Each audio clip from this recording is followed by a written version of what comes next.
preachers knew that Christ was the focal point of what we do. I wish more Christians knew that Christ was the focal point of what we do. Concerning salvation, it's all about Jesus. Christ is the focal point, and he said, it is written, I declare unto you, it is written of him. The scriptures, Christ is the focal point of the scriptures, verse number 3 and 4. That's the promise of the resurrection, because it was all done by Christ. And if there is no resurrection, we're still in our sin, child. Amen. We're preaching in vain. We're most miserable. We've been following the Lord, denying ourselves things on this life so we can get it in another life. If there is no resurrection, we may as well eat, drink, and be merry. But Paul is trying to get them to appreciate that there is a resurrection. There's a promise of the resurrection, because I know Jesus promised it, and I've seen some things. Not only are there promises, is there a promise of the resurrection, there's proof of the resurrection. He's on the positive side right through here in part 1. I know there's a resurrection. I know there's a resurrection because he appeared, he was seen by many. Peter saw it. Then all of the apostles saw him when Thomas wasn't there. Well, next week, all of the disciples who would be apostles saw him, and Thomas was there. Then he was seen of above 500 disciples at once. Amen. 500 people saw him. Everybody didn't see him. That's proof. Amen. And then Paul said James, his own brother, saw him. Mary, Joseph's son, saw him. Now his family saw him. The 500 people representing the earth saw him. Amen. Amen. His friends saw him, Peter and the rest of the apostles.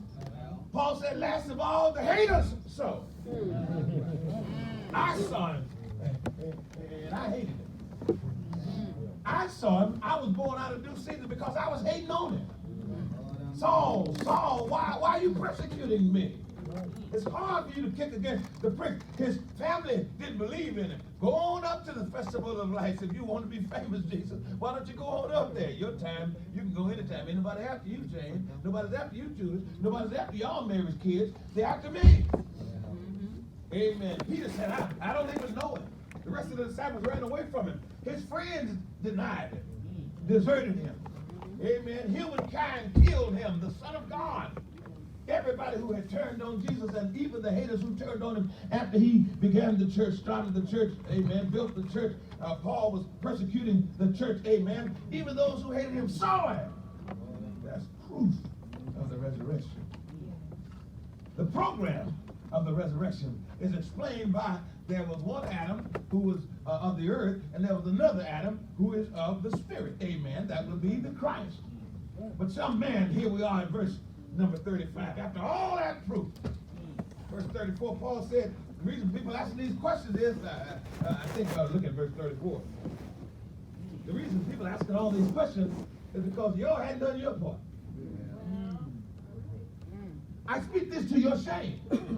Shame on you. There's some people that don't know God and God's program. That's your fault, church at Carred. And that's why verse 35 shows up. Somebody will say, how are the dead raised up? I'm a human, I want proof. And with what body do they come? Now this verse starts the second part of the chapter. You got time? Mm-hmm. The apostle, amen, will now meet the objections to the argument and show what manner the dead will be raised. Some man, because he cannot understand the manner in which men will be raised, or with what body has concluded that since I don't understand it, there will be no resurrection. Some man is really trying to say, since I don't understand it, and you haven't fully explained it to me, it won't happen. Okay. Amen. A lot of stuff I don't understand. I don't understand how a brown cow. Y'all remember that? We need green grass. Now white milk, yellow butter, orange cheese. I like cheese. I spread butter. I drink milk and cook with it. Hey, but I'll even eat a hamburger. Some folk deal with grass. I don't understand it, but it's here.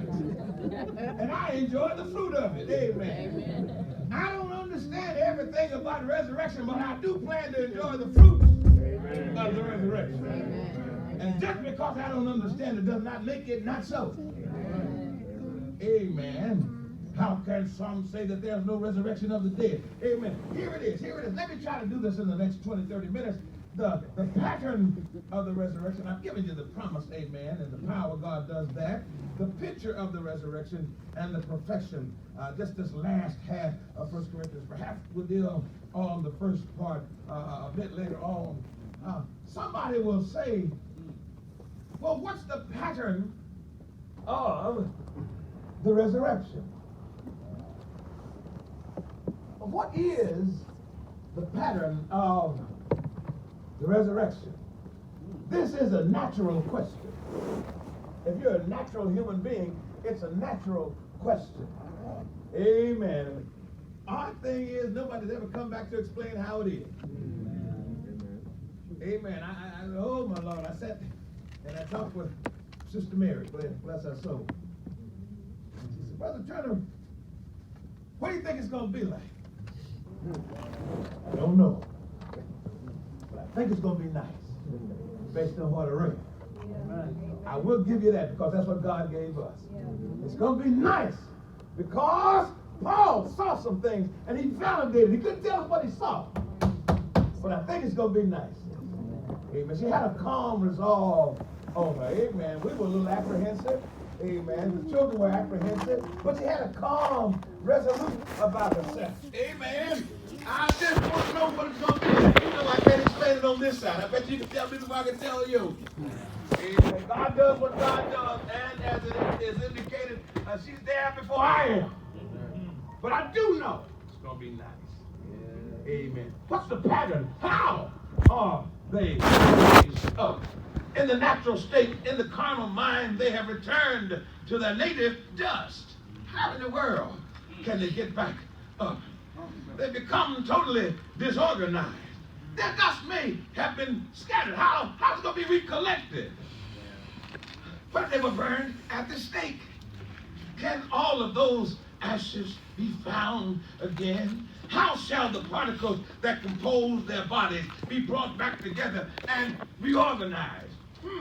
Good question. What if they were eaten up by a beast of the field? What about if they were eaten by fowls of heaven? What if a shark ate them? What if the fish of the sea ate them? What if their flesh has now served to constitute the fowl or the food or the other animals, and they're now part of their body? Oh. What if they become fertilizer for plants that are now living? They got parts of their essence in the leaves, in the flowers. What if they're the trunk of a tree? Can they all be remolded back into a human frame? How in the world can this happen? With what body do they come? How can they come back together? Amen. And if they can, what are they going to look like? What would be the shape? What would be the form? What would be the size? Amen. And the organization of the new body. Are we to suppose that all of the matter that have constituted their body re-enter into a constitution, a composition, and be recollected, and now they'll be themselves, but they'll be bigger? Will they have the same necessities, the same wants as our present body? Will aged folks look older in eternity? Will the young folks who died be young folk in eternity? Will little babies be little babies running around in heaven? Will the new bodies need food and nourishment?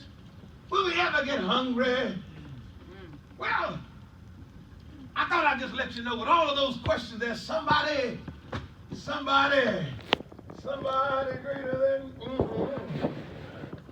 Ezekiel 37 and and 3, God gives a snapshot. I know he's talking about the nation of Israel, but he sent Ezekiel down to look at a valley. And there were some bones down there in that valley. And those bones were not only dry, the Bible says they were very dry. And the Spirit asked Ezekiel, son of dust, can these bones live? Ezekiel, he looked at him and said, well, I don't know about that, but I guess you do.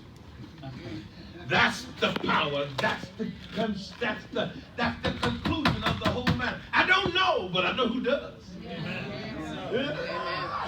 Barry Wilson wrote a song one time, don't ask the question why when you know who. Don't ask will he supply, you just do what you can do. Don't wonder if you loved Jesus, shed his blood.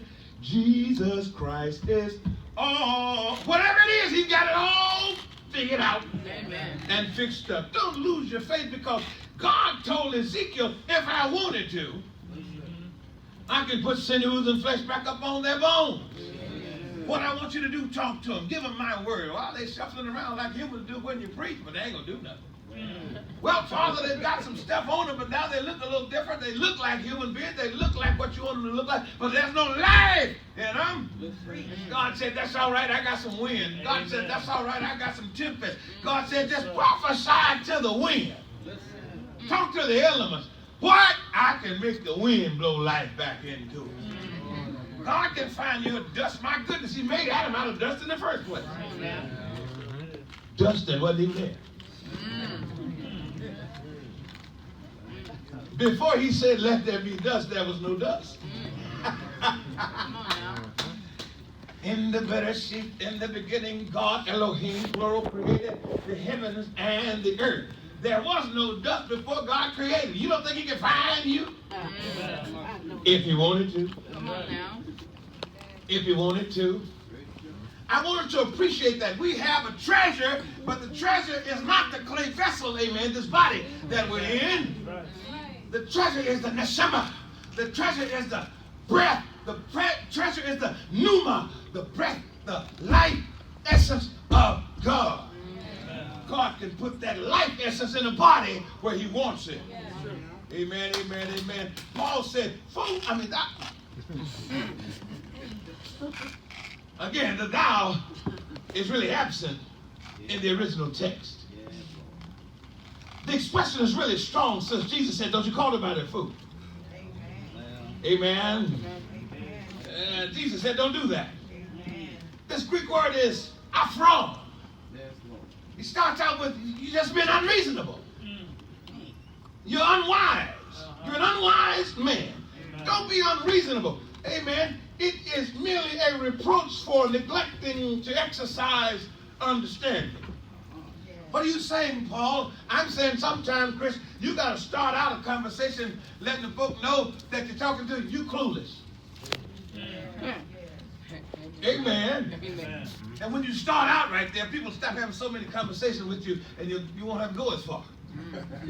Amen. Amen. My son, I love him to death. He's tall and handsome. Yes, he is. He's a handsome fella. And now he thinks he's smart. And so he'll come up and he'll start a conversation and I said, boy, please. You know what that does? That let him know you ain't there yet. Amen. You're not there yet. I'm glad you're studying. I'm glad you're reading. But the book you read, I argue with the guy who wrote it. Amen. I know you're not going to read it and come up and think you can hold a candle with me. You got that book? 4 or 5 of them in there. Here's a cassette tape when I was arguing with him in 1993. You can do it. What you got to do is, boy, bye. You're still right behind you. Paul said that right there, boy, bye. Really? What dumbass thing? Paul started there to get them to think you're not on the level that you need to be on. Amen. Amen. Let me show you something. Paul is trying to get them to see. Oh, an unwise man. Amen. Unwise man. After all, you're being unreasonable. You're being unreasonable. It's almost to suggest that when I get through, it's going to be so plain. Amen. That you'll even shock yourself that you used to believe like that. Isn't it awesome? Sometimes when you do have a